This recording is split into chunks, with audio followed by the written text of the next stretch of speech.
Rowdy sheeter ಬೆಕ್ಲು Shiva ಕೊಲೆ ಪ್ರಕರಣಕ್ಕೆ ಸಂಬಂಧಪಟ್ಟಂತೆ ಇದೀಗ ಪೊಲೀಸರು ಆರೋಪಿಗಳ ವಿಚಾರಣೆ ನಡೆಸಿದ್ದು, ಈ ವೇಳೆ ಸ್ಫೋಟಕ ಸಂಗತಿಗಳು ಬಯಲಾಗಿದೆ ಎಂದು ತಿಳಿದು ಬಂದಿದೆ.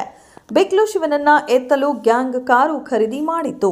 2.5 ಲಕ್ಷ ಕೊಟ್ಟು ಸ್ಕಾರ್ಪಿಯೋ ಕಾರನ್ನ ಖರೀದಿಸಿ ಸುತ್ತಾಟ ನಡೆಸಿದ್ದರು. ಈ ಕಾರನ್ನ ಕನ್ನಡಪರ ಹೋರಾಟಗಾರ ಆರ್.ಡಿ. ಅನಿಲ್ ಕೊಡಿಸಿದ್ದು ಎನ್ನಲಾಗಿದ್ರೂ, ಫೆಬ್ರವರಿಯಿಂದ ಶಿವನ ಚಲನವಲನಗಳನ್ನು ಆರೋಪಿಗಳು ಗಮನಿಸುತ್ತಿದ್ದರು. ಬೆಕ್ಲು ಶಿವನನ್ನ ಮುಗಿಸಲು ಆರೋಪಿಗಳು ಭಯಾನಕ ಸ್ಕೆಚ್ ಹಾಕಿದ್ರು. ಆತನನ್ನ ಗಮನಿಸಲು ಇಬ್ಬರನ್ನ ದಿನವೊಂದಕ್ಕೆ 1,000 ಕೊಟ್ಟು ಇಬ್ಬರನ್ನ ಅಬ್ಸರ್ವ್ ಮಾಡಲು ಬಿಟ್ಟಿದ್ರು. ಆದರೆ ಒಬ್ಬ ಮಾಡುತ್ತಿರುವ ಕೆಲಸ ಮತ್ತೊಬ್ಬನಿಗೆ ಗೊತ್ತೇ ಇರಲಿಲ್ಲ.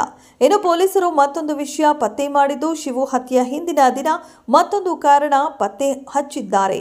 ಅದೊಂದು ಜಗಳದಿಂದ ಬೆಕ್ಲು ಶಿವನಿಗೆ ಜಗ್ಗ ಮುಹೂರ್ತ ಇಟ್ಟಿದ್ದ ಎನ್ನಲಾಗಿದೆ. ಜಗ್ಗನ ಬಗ್ಗೆ ಶಿವು ಫೇಸ್ಬುಕ್ನಲ್ಲಿ ಪದೇ ಪದೇ ಬೈಯುತ್ತಿದ್ದ ಎಂದು ತಿಳಿದು ಬಂದಿದೆ. ಜಗ್ಗ ಮಾಡುವ ಕೆಲಸಗಳ ಬಗ್ಗೆ ಶಿವು ಕೆಟ್ಟದಾಗಿ ಮಾತನಾಡುತ್ತಿದ್ದ ಎಂದು ಸದ್ಯ ಪೊಲೀಸರು ಪತ್ತೆ ಹಚ್ಚಿದ್ದಾರೆ.